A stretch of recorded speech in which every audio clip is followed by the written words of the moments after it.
السلام علیکم. آج ہے ہمارا ناول کا پارٹ 6. Let's start. حجاب کے ہاتھوں سے خط چھوٹ کر نیچے جا گرا. آنسو کسی ندی کی طرح اس کی آنکھوں سے بہہ رہے تھے. آج پہلی بار شاید اللہ کا خوف اس کے دل میں جاگا تھا، ورنہ وہ اس حد تک کیسے گر سکتی ہے. آج اسے لگا تھا کہ اس نے اپنی زندگی کے ماہ و سال ضائع کر دیے. اتنی عبادت کا کیا فائدہ جب وہ اللہ کے بندوں کا دل دکھاتی رہی ہے، اپنی کی نیکی اپنے ہاتھوں سے ضائع کرتی رہی ہے. اس جسم میں روح نام کی کوئی چیز نہیں تھی، بس آنکھیں پانی بہا رہی تھیں، ورنہ ہاتھ پیر ساکت تھے، کوئی حرکت نہیں تھی اس کے وجود میں. نہ جانے کتنے ہی لمحے یوں ہی گزر گئے کہ اچانک اذان کی آوازیں اس کے جسم میں حرکت پیدا کی.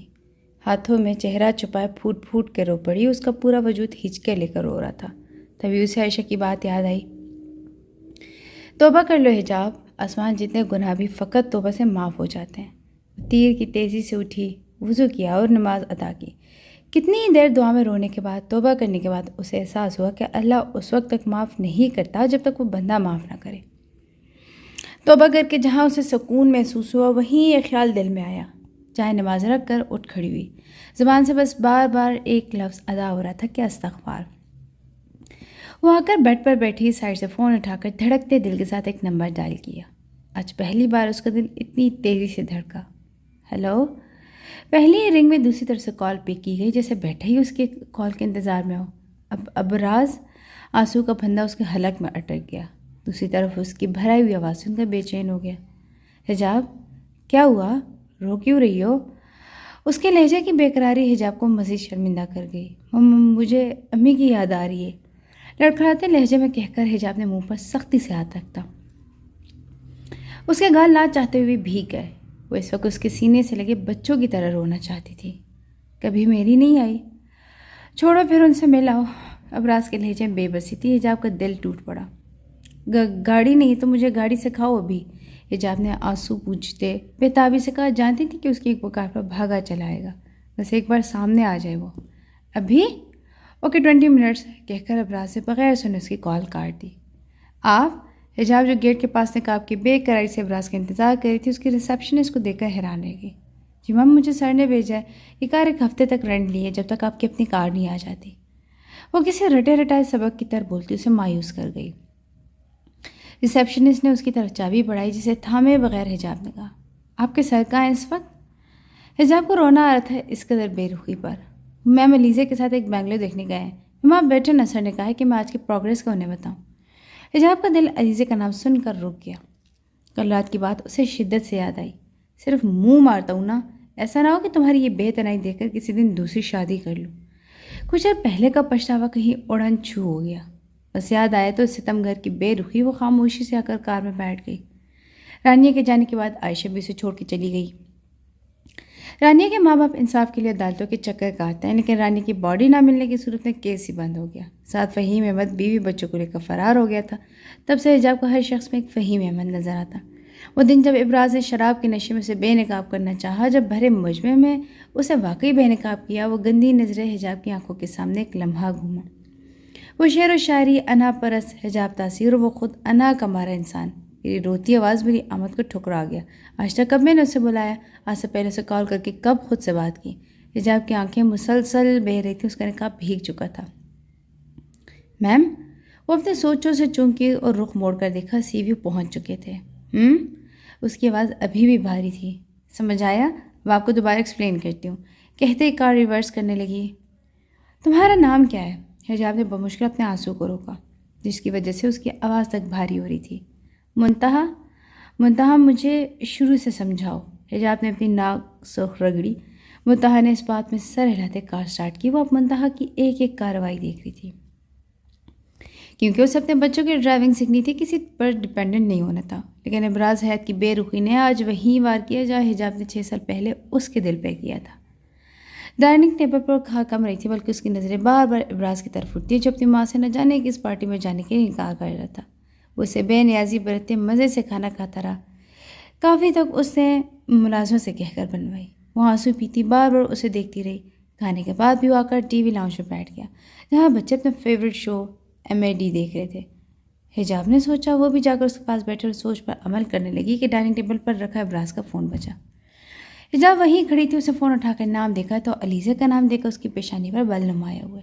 غصے سے تیز قدم اٹھاتی ابراز کے پاس آئی، فون اس کی گود میں پھینکا۔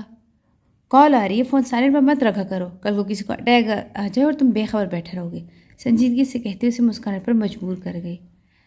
اتنا غصہ کیوں آ رہا ہے؟ تمہاری سوتن کا فون ہے کیا؟ مزے سے کہہ کر ابرازہ کال پک کی، جبکہ وہ آنسو پیتی دوڑتی کمرے میں آ گئی۔ میں ہی بری ہوں، اور وہ خود کیا ہے؟ پارسا، 5 وقت نماز پڑھے گی، اسے تو کلمے بھی نہیں یاد ہوں گے۔ عائشہ صرف جھوٹ کہتی ہے، جھوٹ اس جیسا شخص کبھی نہیں بدل سکتا۔ وہ تکیے میں منہ دیے رو دی۔ دل اور دماغ کی جنگ نے اسے پاگل کر دیا تھا۔ وہ جو عورتوں کو دیکھتا ہے، مجھے کیوں نہیں دیکھتا؟ مجھ سے پیار کرتے تو علیزہ سے کیوں بات کر رہا ہے؟ صبح سے اگنور کر رہا ہے مجھے۔ کتنی ہی دیر وہ تکیے میں منہ چھپاتی رو دی ہوشی سے، تب آیا جب پرنیا نے اسے اٹھایا۔ ماما نیند آ رہی ہے، پر یہ نیند میں جھول رہی تھی۔ حجاب نے اسے اٹھا کر بیڈ پر لٹایا، خود منہ دھونے واش روم میں چلی آئی۔ منہ دھو کر اس نے وضو کیا اور باہر آ گئی۔ تب تک احتشام بھی روم میں آ چکا تھا۔ Sweetheart, I will be there, just few more minutes. وہ اپنے بال ٹاول سے رگڑتا اس کے سامنے آ کھڑا ہو جو پرنیا کو سلا رہی تھی، ساتھ احتشام کو ڈانٹ رہی تھی جس کا سونے کا کوئی ارادہ نہیں تھا۔ مس یو ٹو بیبی، آج رات تمہارا ہی ہوں، بغور سے دیکھتے کہہ رہا تھا وہ جو اس کی رات والی بات پر خون کے گھونٹ پی کر رہ گئی۔ ابراز اس کے چہرے پر کچھ کھوجنا چاہ رہا تھا، لیکن آج بھی وہ چہرہ بے تاثر تھا۔ اٹھو، کپڑے نکالو۔ فون رکھتے اس کی طرف متوجہ ہوا، وہ اٹھ کر اس کے کپڑے نکالنے لگی، لیکن آج نہ جانے کیوں اس کا دل رو رہا تھا۔ آج تک ایسے کبھی نہیں ہوا، اسے فرق ہی نہیں پڑا۔ وہ تو خود یہی چاہتی تھی کہ وہ اس کے قریب نہ آئے، بھلے کسی اور کے پاس جائے لیکن اس کے آس پاس نہ رہے۔ Dad, I want a sport bike. Ehtesham آ کر باپ سے لپیٹ کیا جو پرنیا کی پریشانی چوم رہا تھا۔ اوکے، کل گھر واپسی پر تمہاری بائک تمہارے سامنے ہوگی۔ سچی dad? I love you. Ehtesham نے خوشی سے اپنے باپ کو گلے لگایا، اس کی نظریں بار بار حجاب کی طرف اٹھتی اور مایوس ہو کر واپس لوٹتی۔ اب وہ موبائل پر احتشام کو کچھ بائکس کی پک سکھانے لگا، پھر اس کی پسند پر کال کر کے آرڈر کی جو کل فکس احتشام کی اسکول آف ٹائمنگ میں ڈیلیور ہوگی۔ حلیم بنا رہی ہو یا شرٹ پریس کر رہی ہو؟ کوشش کرتا کہ بچوں کے سامنے لہجہ نارمل رکھے۔ شرٹ جل گئی، آج پہلی بار اسے کوئی ایسی حرکت کی تھی۔ شرٹ جان بوجھ کے جلائی، وہ خود نہیں جانتی کیوں۔ مجھے کب سے اسے دیکھ رہا تھا، جھٹکے سے اٹھا اور اس کا ہاتھ پکڑ کے کھینچتے اسے ٹیرس پر لے آیا جو ان کے روم میں ایک گلاس وال دھکیلتے آ جاتی۔ انتشام اس کے فون سے گیم کھیلنے لگا، تبھی ان کے عمل سے بے خبر رہا۔ کمرہ آخری فلور پر ہونے کی وجہ سے ٹیرس کی اونچائی کافی وسیع تھی۔ ابراز سے ایک بازو سے پکڑ کر نیچے کی طرف دھکیلا۔ ٹیرس کی اونچائی دیکھ کر بھی اسے ڈر نہ لگا، وہ موت کا منظر بخوبی دیکھ سکتی تھی۔ اتنی اونچائی سے گرنے کے بعد بھی شاہد ہی کسی کے احساس سے واپس آئیں۔ آج موت یا ابراز کی شعلہ بار برساتی آنکھیں بھی حجاب کو خوف میں مبتلا نہ کر سکی۔ کوئی ڈر و خوف نہیں تھا، ڈر تو اسے خود سے لگ رہا تھا آج۔ ہاں، یہ ڈر ہی تھا جس کی وجہ سے بے چین ہے، جس سے اسے شدید نفرت کی بددعائیں دی۔ آج اسی کے لیے اس کا دل دھڑک رہا تھا۔ اسے لگ رہا تھا کہ دل کے اس شور سے اس کا اپنا دل اسے دھوکہ دے رہا تھا۔ کیا چاہتی ہو؟ بولے، یہیں سے پھینک دوں تمہیں؟ مجھے اور میرے بچوں کو تمہاری کوئی ضرورت نہیں، تو زندہ رہ کر کب تک یہ دن بھر آنسو بہا کر نحوست پھیلا رکھو گی؟ ظلم ہوا ہے نا تمہارے ساتھ، بیزار ہونا ہے زندگی سے، تو آسان حل یہی ہے، ہمیں بھی تمہاری ضرورت نہیں ہے، گو ٹو ہیل۔ ابراز کی سنجیدہ آنکھیں اور آگ برساتا لہجہ بھی اسے خوفزدہ نہ کر سکا۔ دوسرے ہاتھ سے اس نے ابراز کا بازو پکڑا، اس کے سینے سے لگی پلک اٹھی۔ پتہ نہیں میرے ساتھ کیا ہو رہا ہے، میں خود نہیں جانتی۔ مجھے بس سونا ہے، ڈھیر سارا سونا، اور کبھی بھی نہیں اٹھنا۔ وہ ظالم لڑکی کیا کہہ گئی تھی اسے خود اندازہ نہیں تھا، جبکہ ابراز اس کے آخری الفاظ سن کر جی جان سے کانپ اٹھا تھا۔ تم کون ہو جینے مرنے کا فیصلہ کرنے والی؟ آئندہ مرنے کا نام لیا نا تو زبان کاٹ دوں گا۔ سختی سے اسے خود میں بھینچے اس کی کمر کے گرفت سخت کر چکا تھا۔ کیا پریشانی ہے؟ کیوں اتنی ڈل ہو رہی ہو؟ کچھ لمحوں بعد جب رونے کی شدت میں کمی آئی تو تب ابراز سے تھوڑی سے پکڑ کر اس کا سر اونچا کیا۔ پتہ نہیں، آواز رندی ہوئی تھی۔ کسی نے کچھ کہا؟ اب کی بار محبت سے دونوں ہاتھوں سے اس کا چہرہ تھاما۔ نہیں، نفی میں سر آنے لگی۔ پھر محبت پر لہجہ ایک بار پھر وہ اپنی ہی نفرت سے ہار گئی۔ یہ وہ نہیں تھا جو اسے روتا دیکھ کر پرسکون ہو جاتا، یہ تو کوئی اور ہی تھا۔ دل میں درد ہو رہا ہے۔ آنسو کا سیلاب ابراز کے ہاتھ بھگو گیا، دل کا درد مزید بڑھ گیا۔ کیوں؟ ابراز کو آج ان آنکھوں میں اپنا عکس صاف دکھائی دیا۔ پتہ نہیں، وہ نظر چرا گئی۔ ابراز کے دونوں ہاتھ جو اس کا چہرے تھامے ہوئے تھے انہیں جھٹکا۔ آخر کب تک وہ جان بوجھ کر ابراز کی محبت سے انجان رہے گی؟ کیا بتائے؟ میری آنکھوں میں دیکھ کر جواب دو۔ وہ کہاں اس سے ہارنے والا تھا۔ ایک ہاتھ اس کی کمر کے گرد حمائل کیا جبکہ دوسرے ہاتھ سے اس کی ٹھوڑی پکڑ کے سر اونچا کیا۔ وہ اسے ہی دیکھ رہے تھے۔ ان آنکھوں میں آج نہ نفرت تھی نہ بس محبت تھی اپنی بیوی کے لیے۔ ایک بار پھر اسے وہ خط یاد آیا۔ وہ اس کی شرٹ دونوں ہاتھوں کی مٹھی میں جکڑے اس پر سر رکھے رو دی۔ یہیں کہ مجھ سے کوئی راضی نہیں، کوئی بھی نہیں۔ کون نہیں ہے؟ نرمی سے اس کی پیٹھ تھپکنے لگا۔ دل ہی دل میں آج بہت خوش تھا۔ اسے یقین ہو چلا تھا کہ محنت رائے گاں نہیں جاتی۔ اللہ! ابراز کے حرکت کرتے ہاتھ رک گئے۔ چند لمحے آسمان کو تکتے جیسے وہ سب منظر ذہن میں ریوائنڈ کر رہا تھا۔ پھر اسے دونوں کندھوں سے تھامے جنونی انداز میں اگلا سوال داغا اور وہ خاموش رہی۔ پلیز بولو نا، چپ مت رہو، تمہاری چپ میری جان لے لے گی۔ شوہر! رندی ہوئی آواز کے ساتھ اس کے حلق سے الفاظ برآمد ہوئے جس نے اس کے شوہر کو زندگی کی نوید سنا دی۔ مانتی ہو شوہر اسے؟ خوشی، بے یقینی، کیا کیا نہیں تھا اس کے شوہر کی آنکھوں میں۔ وہ جھکا تھا، اس کی بے داغ پیشانی چومی۔ آج یہ لمس اسے سکون بخشا تھا۔ نہ گھن آئی نہ نفرت ہوئی، بلکہ محبت بھرا لمس اس کی آنکھیں نم کر گیا۔ یہی تو ہے جو اسے بے چین کی ہے، یہ محبت۔ ہاں، آج وہ ہار گئی اپنے شوہر سے، اس دل سے جہاں وہ بستا ہے۔ اس کا ہاتھ پکڑ کے کمرے میں لے آیا۔ بیٹھو۔ اسے بیٹھنے کا کہہ کر خود اس کی گود میں سر رکھے لیٹ گیا۔ نم آنکھوں سے وہ اس کا روشن چہرہ دیکھ رہی تھی جو اسے ہمیشہ خوفناک لگتا تھا۔ آج وہ چہرہ اسے خود سے زیادہ خوبصورت اور روشن لگ رہا تھا۔ میرا سر دباؤ، اگلا حکم جاری کیا، لیکن وہ یک ٹک اسے دیکھے گئی۔ تم سے کہہ رہا ہوں، کہاں ہو؟ وہ جو آنکھیں مودے لیٹا تھا اسے حرکت کرتا نہ دیکھ کر آنکھیں کھولے تھوڑے سخت لہجے میں بولا۔ وہ کپ کپاتے ہاتھوں سے اس کا سر دبانے لگی۔ آج سے پہلے سے کوئی خواہش ابراز کی ہی نہیں تھی۔ اگر کہتا بھی تھا تو صرف اسے چڑھانے کے لیے، لیکن آج جہاں وہ بدلی تھی وہیں ابراز بھی اس پہ تبدیلیاں دیکھ چکا تھا۔ شاید تبھی ابراز نے آج پہل کی تھی۔ بس چھوڑو، یہاں اگر میرے ساتھ لیٹو۔ 5 منٹ بھی نہیں ہوئے ہوں گے کہ ابراز نے اگلا حکم سنا دیا۔ اس نے دھیرے سے اس کا سر اپنی گود سے ہٹا کر وہ تکیے پر رکھا۔ جھجکتے ہوئے دوسری بات پر عمل کرنے کے لیے بیڈ پر جھکی۔ اس کا ارادہ بچوں کی سائڈ پر سونے کا تھا جو بیڈ کی دوسری سائڈ پر سو رہے تھے۔ یہاں سر رکھو۔ اب تک بازو پھیلائے اسے اپنے پاس سونے کی دعوت دے رہا تھا۔ اتنا سوچ کیا رہی ہو؟ شرافت سے یہاں ہوں، میں اٹھا تو تم جانتی ہو۔ روبدار لہجے میں اسے دھمکی دے کر پاس آنے پر مجبور کر گیا۔ وہ کچھ جھجک کے اس کے پاس آئی اور آنکھیں موند کر اس کے پھیلائے بازو پر سر رکھ دیا۔ میری طرف دیکھو پلیز۔ وہ کروٹ ابراز کی سائڈ لے کر اس کے سینے میں منہ چھپا گئی۔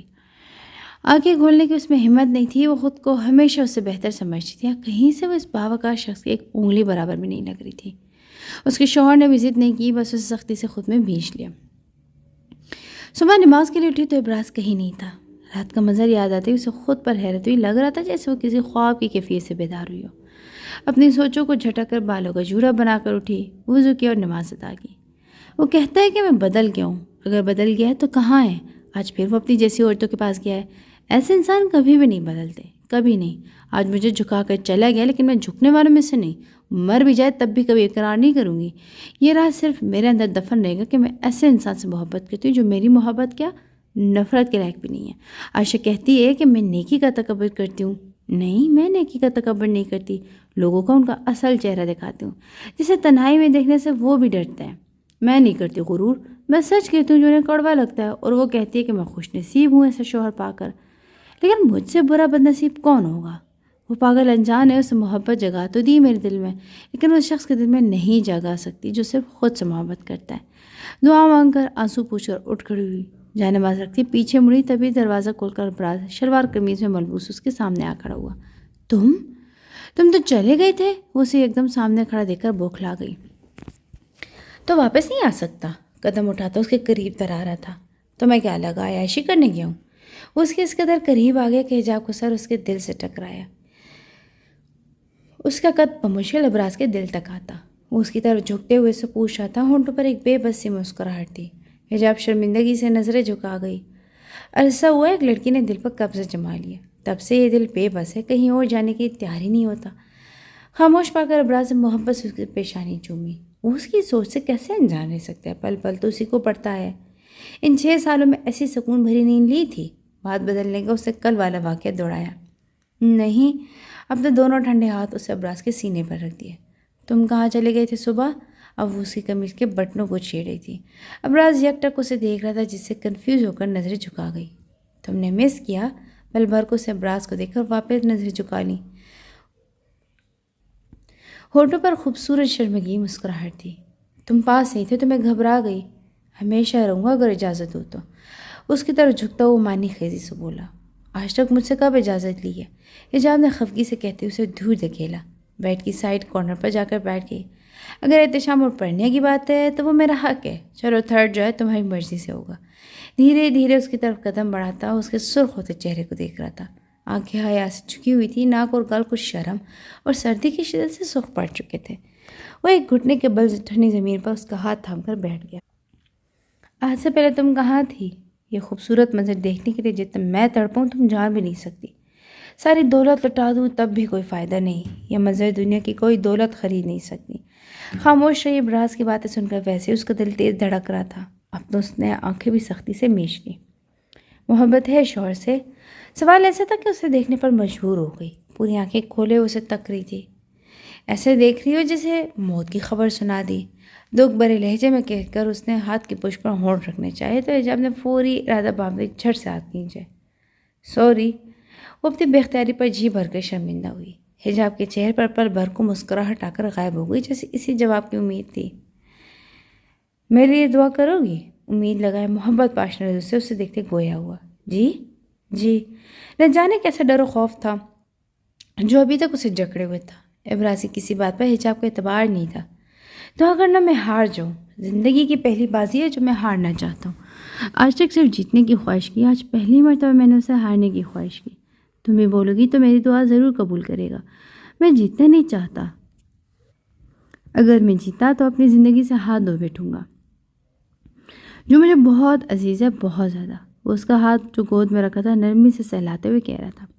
حجاب کو اس کی آواز رندی ہوئی لگی۔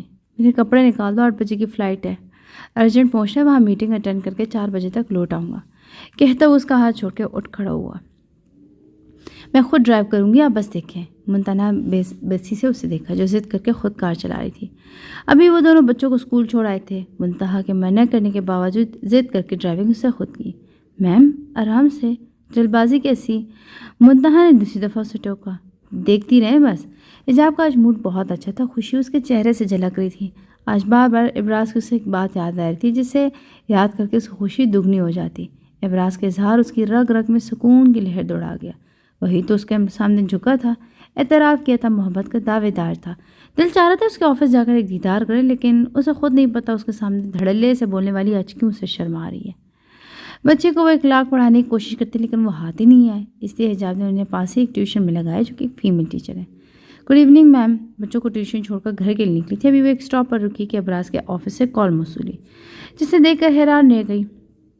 گڈ ایوننگ جی، کہیں آج مجھے کیسے یاد کر لیا؟ فون ریسیو کرتے نہایت مؤدب لہجے میں گویا ہوئی۔ میم وہ سر امپورٹنٹ میٹنگ میں انہیں ایک ارجنٹ فائل چاہیے جو انہوں نے آپ کی کار میں رکھی تھی۔ منتہا کے سانس سے بولتے اسے حیران و پریشان کر گئی۔ میری کار؟ Are you sure? ان کی اپنی کار ہے، میری کار میں کیوں رکھیں گے؟ سگنل کی گرین لائٹ ہوتے ہی وہ اپنی کار آگے بڑھا گئی۔ اسے عجیب سا لگ رہا تھا، ابراز سے کبھی اس کی کار لے کر ہی نہیں گیا، پھر فائل کیسے رہ گئی؟ آئی ڈونٹ نو میم، آپ سیٹ کور میں چیک کریں، سر نے وہیں کا بتایا تھا۔ اپنی سوچوں میں الجھی وہ کوئی پارکنگ ایریا دیکھ کر کار روکنے کا سوچ رہی تھی۔ دوسری طرف کی بات سن کر گہرا سانس لے کر رہ گئی۔ Wait a minute. ایک شاپ کے باہر اسے خالی جگہ ملی جہاں آس پاس کافی گاڑیاں کھڑی تھیں۔ اسے کار ریورس کر کے وہیں کھڑی کی اور خود فون وہیں فرنٹ سیٹ پر رکھ کر کار سے باہر نکل کر پیچھے سیٹ کورز دیکھنے والی سائڈ پر آ گئی۔ پیچھے سیٹ کور میں اندھیری ایک فائل رکھی تھی جسے دیکھ کر حیرت زدہ رہ گئی۔ فائل لے کر فرنٹ سیٹ پر آ بیٹھی، ساتھ سیٹ پر بڑا فون کان سے لگایا۔ اوکے، میں خود لے آتی ہوں، ویسے میٹنگ کب تک ختم ہوگی؟ فائل رکھ کے اس نے فوراً کار سٹارٹ کی۔ میم جلدی، تقریباً 10 منٹ میں۔ آپ کے پاس جو ہے وہ اوریجنل ہے، اس کی کاپی ہمارے پاس ہے، وہ میٹنگ کے لیے بس کلائنٹس کو دینی ہے۔ اوکے، وہ ابھی بھی حیرت کا شکار تھی۔ فون کاٹ کر وہ آفس کی طرف چل دی۔ یہ لے فائل۔ تقریباً 20 منٹ کی ڈرائیو کے بعد وہ آفس پہنچتی اور آتے ہی سامنے بیٹھی منتہا کو فائل پکڑا دی۔ Thank you ma'am.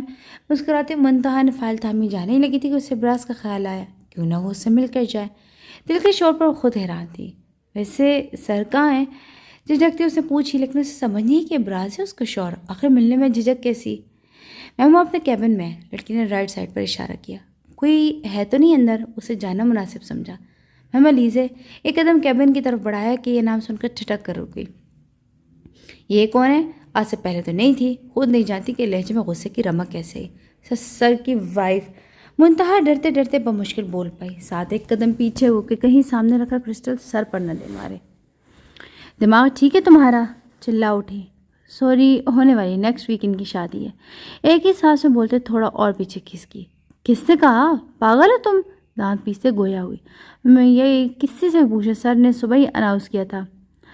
منتہا کہتے فائل اٹھا کے دوڑی، جبکہ وہ ایک ایک قدم اٹھاتی ابراز کے کیبن کی طرف بڑھی. سامنے کا منظر صاف نظر آ رہا تھا. سامنے رکھے لیپ ٹاپ پر وہ دونوں کسی سے ہنس ہنس کے باتیں کر رہے تھے. وہ ماؤس ذہن کے ساتھ ایک ایک قدم پیچھے بڑھا رہی تھی. سامنے نظر آتا منظر پل پل دھندلا رہا تھا. دماغ میں دھماکے ہو رہے تھے اور دل غم کی شدت سے پھٹ رہا تھا. صرف منہ مارتا ہوں نا، ایسا نہ ہو کہ تمہاری یہ بے تنائی دیکھ کر کسی دن دوسری شادی کر لوں. وہ چیخ رہا تھا. اس کے کانوں میں بار بار یہی جملہ دوڑ رہا تھا. اس نے اپنے دونوں ہاتھ کان پر رکھے. وہ اس آواز سے دور جانا چاہتی تھی، اس دوغلے انسان سے دور. وہ ایک دم بھاگتی ہوئی گلاس وال دھکیل کر باہر آ گئی. آنسو بے دردی سے رگڑتے اس نے کار سٹارٹ کی. کبھی پاس بیٹھ کر محسوس کرنا، نہ شراب کی بو آئے گی نہ نشے میں دودھ ملے گا. تم بہت خوبصورت، پر افسوس خوبصورت نہیں. دین تو کہتا ہے کہ ناچنے والی سے نفرت نہ کرو. تم نیک لوگوں میں عیب ڈھونڈتے پھرتے ہو. تمہیں حق نہیں کہ تم میرے اور اللہ کے درمیان آؤ. دماغ پر مسلسل ہتھوڑے پڑ رہے تھے. یہ آوازوں سے جینے نہیں دے رہی تھی. اگر یہ بند نہ ہوئی تو یقیناً پاگل ہو جائے گی. آج وہ کسی ننھے بچے کی طرح سسک کر رو رہی تھی. شام کے اس ٹائم جہاں سڑکوں پر گاڑیوں کا ہجوم تھا، وہ بلا خوف و جھجک فل سپیڈ میں گاڑی دوڑائی جا رہی تھی. کہیں دور جانا چاہتی تھی جہاں یہ آوازیں نہ ہو، کوئی نہ ہو، بس وہ اکیلی تنہا کسی ویرانے میں جہاں اسے اپنی آواز تک نہ سنائی دے. بس خاموشی ہو، صرف خاموشی. فل سپیڈ سے کار آگے بڑھاتے اسے یو ٹرن لیا. ہاتھ کی پشت سے آنکھ کو رگڑا تو سامنے کا منظر کچھ واضح ہوا. سگنل کی ریڈ لائٹ دیکھ کر بھی وہ نہ رکی. اسے بس ان آوازوں سے دور جانا تھا. ابھی وہ اگلا سگنل توڑتی کہ اس سے پہلے اس کو موبائل رنگ ہوا. اس نے بنا دیکھے کپ کپاتے ہاتھوں سے فون اٹھایا. ہیلو. یہ آواز سن کر وہ ہچکے لے کر رو دی. بابا، سب ختم ہو گیا، سب دھوکے باز ہیں. ہر کسی کو میں مجرم لگتی ہوں. عائشہ بھی مجھے غلط کہتی ہے، اور اس دھوکے باز نے بابا دوسری شادی کر لی. مجھے برباد کر کے سکون میں ہے. اسے نہ کل میری پرواہ تھی اور نہ آج ہے. سب جھوٹ بولتے ہیں، سب. آپ نے بھی میرے ساتھ غلط کیا. کاش مجھ سے ایسی زندگی کی التجا کرنے سے پہلے مار دیتے. اب دیکھیں یہ آوازیں، یہ مجھے مار دیں گی بابا، مجھے مار. ٹائرس کی چرچراتی آواز فون کی دوسرے سائڈ سنتے شخص کا دل دہلا گئی. حجاب. وہ چیخے. ہوش و آواز کھونے سے پہلے اسے ایک چہرہ دیکھا تھا. وہ چہرہ اسے زندگی میں دوسری بار دیکھا تھا. اور وہ چہرہ کیوں دیکھا تھا؟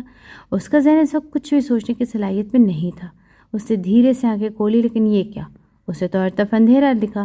اسے ہاتھ اٹھا کر آنکھیں رگڑنا چاہی تو ہاتھ میں لگی کسی شے کی وجہ سے وہ اٹھا نہ سکی. حجاب، تمہیں ہوش آ گئی میرے بیٹے؟ ڈاکٹر تحصیل صاحب کو ایک کال موصول ہوئی. ہسپتال سے جن نے حجاب کے ایکسیڈنٹ کی خبر انہیں دی تو وہ تو فون پر دھماکے کی آواز سن کر اتنے خوفزدہ ہو گئے تھے کہ ان کا جسم حرکت کرنے سے قاصر تھا.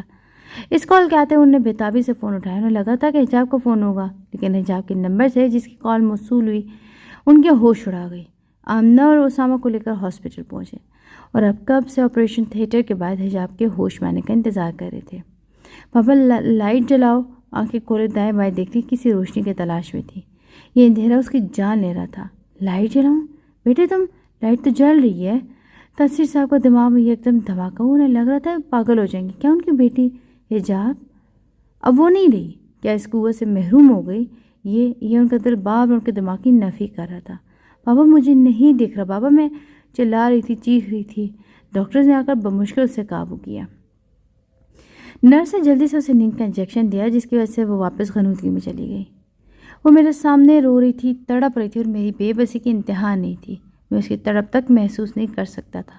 اس کے چلانے کی آواز سن کر میں روم میں آیا. تحصیل صاحب کے پیچھے کھڑا اسے دیکھنے کے انتظار میں تھا، لیکن اس نے مجھے نہیں دیکھا اور نہ اپنے بابا کو. اس کی نظریں کسی ایک نقطے پر نہیں تھی. نہ جانے کس کو ڈھونڈ رہی تھی. ایک پل کو میرا دماغ سن ہو گیا. اگلی لمحے اس کی چیخوں نے مجھے جھنجھوڑا، جیسے پوچھ رہی ہوں کہ کیا ملا یہ سب کر کے. تم اس کے بندے کو آزمانے چلے تھے. کس نے تمہیں حق دیا کہ ایک انسان کی زندگی کے ساتھ ایسا کھیل کھیلو؟ میں جو اپنے ماں باپ کی اصلیت پر نہیں رویا تھا، میں جو محبوب کے ٹھکرانے پر نہیں رویا تھا، آج پھوٹ پھوٹ کے رو دیا. میرے سامنے چیخ رہی تھی، چلا رہی تھی. اسے کچھ نظر نہیں آ رہا. اور میں بزنس ٹائکن، جسے ایک دنیا کہتی ہے کہ کوئی چیز ایسی نہیں جو اس شخص کے پاس نہ ہو اور وہ خرید نہ سکے، میں اس وقت کچھ نہیں کر سکا. نہ اس درد کو محسوس کر سکا، نہ اس وصیت کو جو وہ سہ رہی تھی. میں گھٹنوں کے بل بیٹھا ہاتھوں میں چہرہ چھپا بلکنے لگا اور میرے سامنے میری زندگی بن پانی کی مچھلی کی طرح تڑپ رہی تھی۔ کمرے میں اچانک قدموں کی آواز آئی جس کے کچھ دیر بعد وہ چیخانا بند ہو گئی۔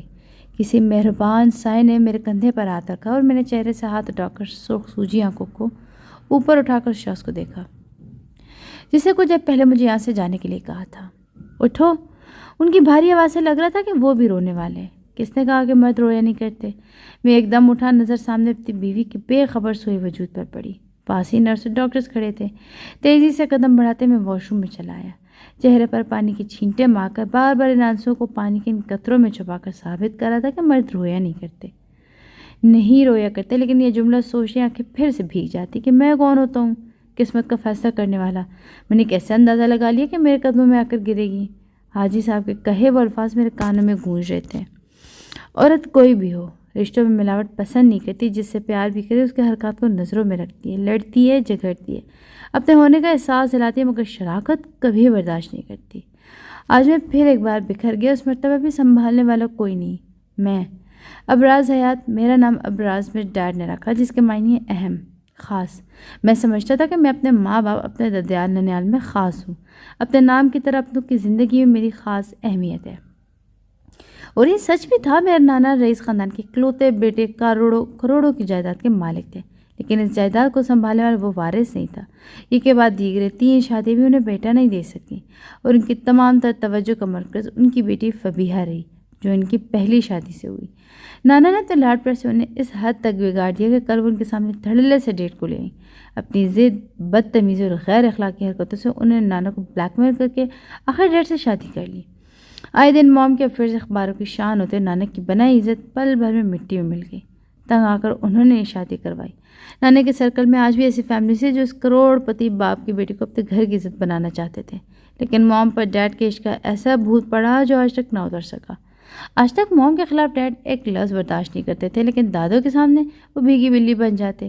آج تک وہ اپنے کپڑوں سے لے کر جوتے تک موم کی پسند کی گئی برانڈ سے منگواتے ہیں۔ آخر کیوں نہ منگوائیں؟ عزت دار زندگی چھوڑ کر غلامی جو کر بیٹھے۔ لیکن کیا یہ محبت تھی، عشق تھا، یا نفس کی غلامی؟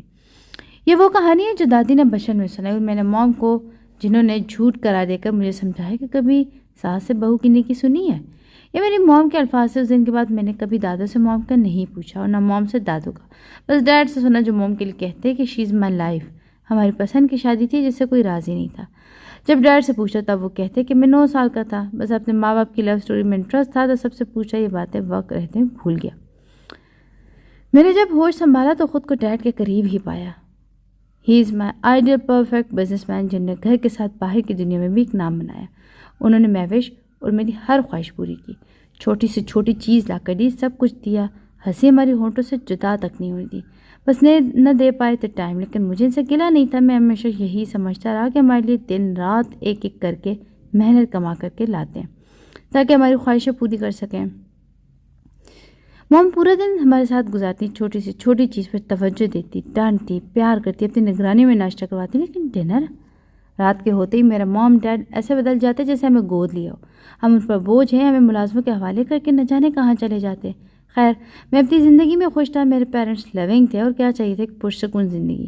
ڈیڈ اکثر چھٹیوں میں مجھے اور مہوش کو گاؤں بھیجتے، جہاں دادا دادی کا پیار میری اہمیت جگاتا۔ میرے دادا دادی مجھے ہاتھوں کا چھالا بنا کر رکھتے۔ مجھے اپنے سامنے دیکھ کر جہاں دادا دادی خوشی سے بے قابو ہو جاتے، وہیں میری چچیاں مجھے کھا جانے والی نظر سے گھورتی، کیونکہ میرے کسی چچا کے یہاں بیٹا نہیں ہوا۔ میں اپنے خاندان کا واحد سہارا تھا۔ یہی وجہ تھی کہ مجھے سے عام انسان کو سب نے خاص بنا دیا، چاہے وہ میرے دادا دادی ہوں یا نانا۔ دادی کی محبت کی ایک وجہ یہ بھی تھی کہ بیٹا تو ویسے ہی دادی قابو میں نہیں تھا، لیکن کہتے ہیں نا کہ اولاد سے زیادہ اولادوں کی اولاد عزیز ہوتی ہے، وہی تھا ہمارے ہاں۔ آتے ہی دادی باقی بچوں کو بھول کر صرف ہماری خاطرداری میں لگ جاتی۔ وہاں گھر میں دادی کی حکومت تھی، اور دادا سیاستداں تھے۔ گاؤں کا چھوٹا بڑا آدمی ان کی عزت کرتا۔ دادا سیاست میں اس حد تک مدغم تھے کہ اولاد کو نیکی اور برائی کا فرق سمجھانا بھول گئے، یہاں تک کہ اولاد سے اس قدر غافل ہو گئے کہ گھر کی عزت کب بکی ان کو کانوں کان خبر نہیں۔ لیکن میرے معاملے میں وہ مجھ پر جان چھڑکتے، سب کو بتاتے کہ یہ میرا وارث ہے، میرے جگر کا ٹکڑا۔ وہاں سب کی نظریں مجھے احترام سے دیکھتی جیسے میں ان کا مالک ہوں۔ وہیں ان دنوں میری اکلوتی پھوپھو اچانک سے بیٹی اور شوہر کے ساتھ ہمیشہ کے لیے ماں کے گھر آ کر بیٹھ گئی۔ پھوپھو کو دیکھ کر مجھے حیرت ہوتی کہ وہ 5 وقت نمازی، نیک عبادت گزار خاتون تھی اور ان کا شوہر فہیم احمد غلیظ نظروں سے گھر کی عورتوں کو گھورنے والا ایک ہوس پرست مرد۔ اس وقت میں 13 سال کا تھا۔ میری ہمت نہیں تھی کہ گھر کے داماد کے خلاف کچھ کہوں یا اس کی عقل ٹھکانے لگاؤں۔ جب تک اس کی نظریں چچیوں پر تھی میں خاموش رہا، لیکن جب اس کی گندی نظر مہوش پر پڑی تو میرا ضبط جواب دے گیا۔ میں نے ڈیڈ کو کال کر کے ڈرائیور کو بلایا اور شہر آ گیا۔ اس کے بعد سے جب موم ڈیڈ نے جانے کا کہا تو میں نے انکار کر دیا، اور اس انکار سے سب سے زیادہ خوشی موم کو تھی، کیونکہ انہیں دادی سے ساتھ چیڑتی جو موم کے کپڑوں اور رہن سہن کو ناپسند کرتی تھی۔ میں اپنی زندگی میں خوش تھا کیونکہ میں خاص تھا، میرے ٹکر کا کوئی تھا نہیں، نہ مجھے ٹکرانے والا۔ لیکن سب سے پہلے مجھے اس خاص لفظ سے اس دن نفرت ہوئی جب میں نے خود کو اکیلا محسوس کیا۔ میں بورڈ ایگزامز کی تیاری کر رہا تھا۔ ڈیڈ کے کچھ دوست اپنی بیویوں کے ساتھ ڈنر کرنے ہمارے یہاں آئے ہوئے تھے۔ میں ویش اپنے روم میں سو رہی تھی۔ میں پڑھائی کر کے بور ہو چکا تھا۔ نیچے کا ایک چکر لگایا، ڈیڈ کے سب دوستوں سے خوش اسلوبی سے ملا۔ ڈیڈ نے فخر سے وہاں میری ذہانت کی تعریف کی۔ وہ آج بہت خوش ہے۔ اس خوشی کی وجہ مجھے تو نہیں معلوم تھی، لیکن دل سے دعا نکلی کہ ایسی خوشی انہیں بار بار نصیب ہو۔ لیکن مجھے پتہ ہوتا کہ وہ خوشی میرا وجود مٹا دے گی تو میں اپنے باپ کی دولت پر لعنت بھیجتا۔ کچھ دیر ان کے ساتھ بیٹھ کر میں وہاں سے اٹھ کر روم میں چلا آیا۔ نہ جانے رات کا کون سا پہر تھا کہ میں نیند سے بیدار ہوا۔ شاید پڑھتے پڑھتے میری آنکھ لگ گئی۔ میں اٹھا، میرے قدم کچن کی طرف رواں تھے۔ مجھے موم کی خوبصورت ہنسی سنائی دی۔ میری آنکھوں میں جہاں خوشی سے چمک ابھری وہیں ہونٹوں پر مسکراہٹ۔ میری موم ماں کم، میری دوست زیادہ تھی۔ میں سمجھ گیا کہ ڈیڈ انہیں کوئی سرپرائز دیا ہوگا۔ اکثر ڈیڈ کے یونیک سرپرائز سے وہ خوش ہوتی، اپنی دوستوں کو دکھاتی پھرتی۔ خوشی سے اسی ہنسی کے تعاقب میں گیا، لیکن اپنے آنے پر جہاں مجھے پچھتاوا ہوا وہیں موت کی شدت سے میں نے دعا کی۔ موم بیک لیس ساڑی میں دوست کے ڈیڈ کے ساتھ تھیں۔ وہ موم کو کھینچتے اس روم میں لے جا رہے تھے جو اکثر مہمان کے یوز میں ہوتا ہے، اور موم وہ خوش تھی کہ کمرے کا دروازہ کھولتے ہی اندر گئے۔ میری موم کو جھٹکے سے کھینچ کر اندر کیا، جس طرح ٹھا کی آواز سے دروازہ بند ہوا، اسی طرح میں دل کا دروازہ میری ماں کے لیے ہمیشہ کے لیے بند ہو چکا تھا۔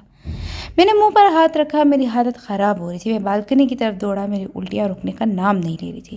میں پاگل ہو رہا تھا، میرے دل پھٹ رہا تھا، نہ مجھے رونا آ رہا تھا، نہ مجھے میری ماں سے نفرت ہو رہی تھی۔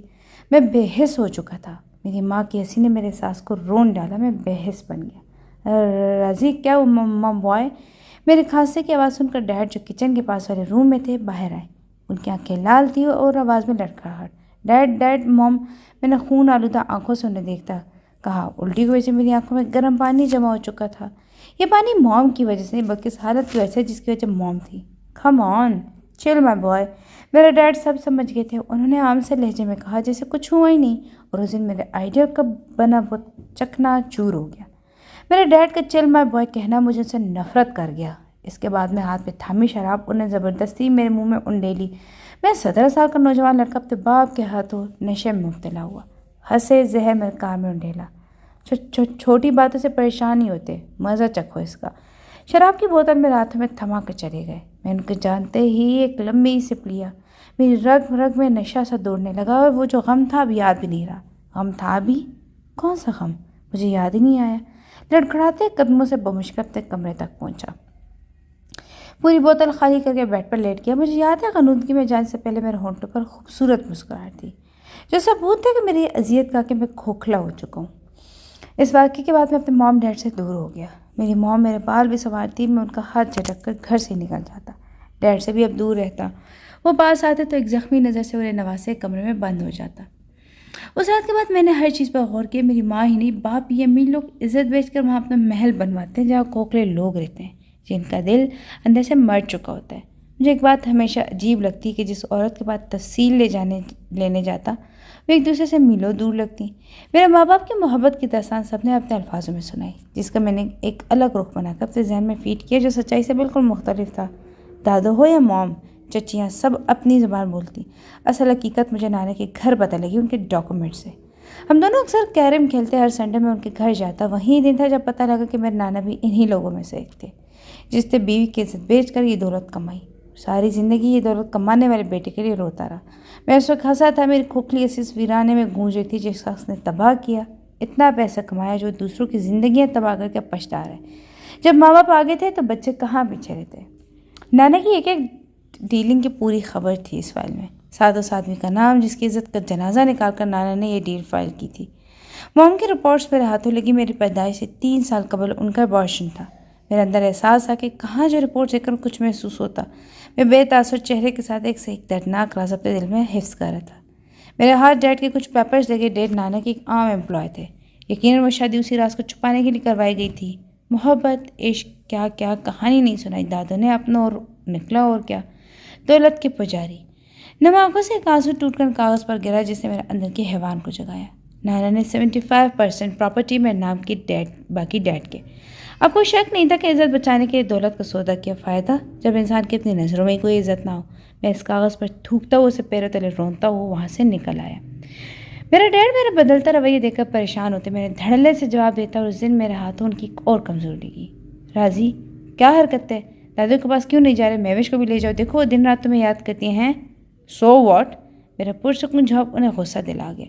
ایک ماں سے میری بے تنائی دیکھ رہے تھے۔ شٹ اپ، کل تم جا رہے ہو، دیٹس فائنل۔ ان کی گرجدار آوازیں میرا دماغ گرم کرتی۔ میں نے پاس پڑی ڈائننگ ٹیبل پر رکھی چھڑی اٹھا کر کلائی پر رکھی۔ میری یہ حرکت دیکھ کر ڈیڈ تیر کی تیزی سے الرٹ ہو کر میرے قریب آئے۔ بس اس کے بعد سے انہوں نے مجھے کسی چیز کے لیے فورس نہیں کیا۔ میں اپنے آپ میں سلگنے لگا۔ بس دوست تھے میرے جن کے ساتھ بیٹھ کر زندگی پرسکون لگتی، لیکن تنہائی میں اکثر رات کو ڈیڈ کے روم سے شراب کی بوتل لے آتا، گھنٹوں بیٹھ کر اسے سکون تلاش کرتا۔ ایک دو بار مام مجھ سے ہمدردی جتانے میں گھر سے ہی نکل گیا۔ ماں تھی، اس کے بعد سے کبھی مجھ سے کچھ نہیں کہا، اس ڈر سے کہ باہر نہ چلا جاؤں۔ گھر میں ہوں تو ان کی نظروں کے سامنے تو رہتا ہوں۔ اس کے بعد سے گھر میں یہ بے حیائی کا سلسلہ بند ہو گیا، لیکن انسان اپنی فطرت سے کب بدلا ہے؟ دونوں میاں بیوی اکثر راتوں میں غائب رہتے، لیکن اب تو مجھے فرق بھی نہیں پڑتا۔ میں نے انٹرمیڈیٹ کے رزلٹ کے بعد یونیورسٹی میں ایڈمیشن لیا۔ اس دوران کافی لڑکیوں سے دوستی ہوئی، لیکن کسی کو بھی خود سے قریب نہیں کیا۔ یونیورسٹی کا ایسا ماحول تھا کہ لڑکے لڑکیاں ہاتھوں میں ہاتھ لیے گھومیں۔ اس دوران میں کوشش کرتا کہ مہوش بھی مام ڈیڈ کی سچائی سے انجان رہے۔ ہر کسی میں ہمت نہیں ہوتی کہ نشان کے ہوتے ہوئے زخم کو چھپائے۔ میری دوستی ڈیڈ کے سرکل کے کچھ لڑکے لڑکیوں سے ہوئی جو ان کے دوستوں کے بچے تھے۔ ان سے ملاقات گھر کی ایک پارٹی میں ہوئی۔ میری طرح کے تھے، کھوکھلے، لیکن نہیں، وہ خوش، شاید حقیقت کو جلدی ایکسیپٹ کر گئے تھے۔ اب سمجھ آئی ڈیڈ کی پارٹی رکھنے کی وجہ اپنے جیسوں سے دوستی۔ میری سوچ یقیناً سچ تھی، کیونکہ اس دن وہ سب میری طرف دوستی کا ہاتھ لیے بڑے تھے، جن میں سے مہک، ارسلان، ابرش بھی ایک تھی۔ زندگی بس گزر رہی تھی جب تک وہ نہیں تھی۔ اس کے آنے سے ہلچل مچی، مجھے مختلف نہیں لگتی تھی، میری سوچ نے اسے مختلف بنایا تھا۔ اس دن میں نشے میں دھت تھا۔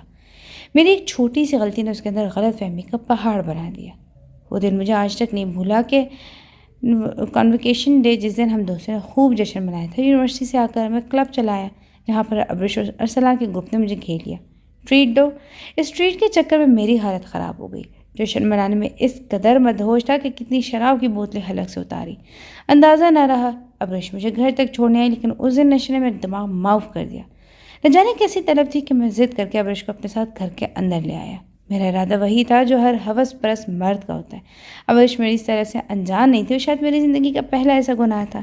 اس سے پہلے یہ سوچ میرے دل میں کبھی بھی نہیں آئی۔ ہوش میں میری اور سے نفرت مجھے اس کے پاس جانے نہیں دیتی، لیکن اس دن نشے نے مجھے ہرا دیا تھا۔ ہاں، وہ نشہ ہی تھا جس نے ہر گناہ و ثواب کو فرق پہچان میرے دماغ سے ہٹا دی۔ لیکن اندر آتے ہی میں نے پہلی بار اسے اپنے گھر میں دیکھا تھا۔ نہ اس گھر میں مہوش دوپٹہ پہنتی تھی، نہ موم۔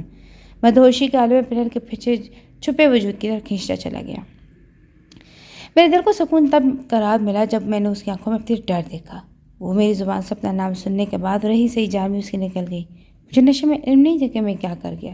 نہ میری وہ ہنسی میرے ہوش میں رہنے کی گواہ تھی، نہ وہ حرکت میں اس کا نقاب ہٹانا نہیں چاہتا تھا۔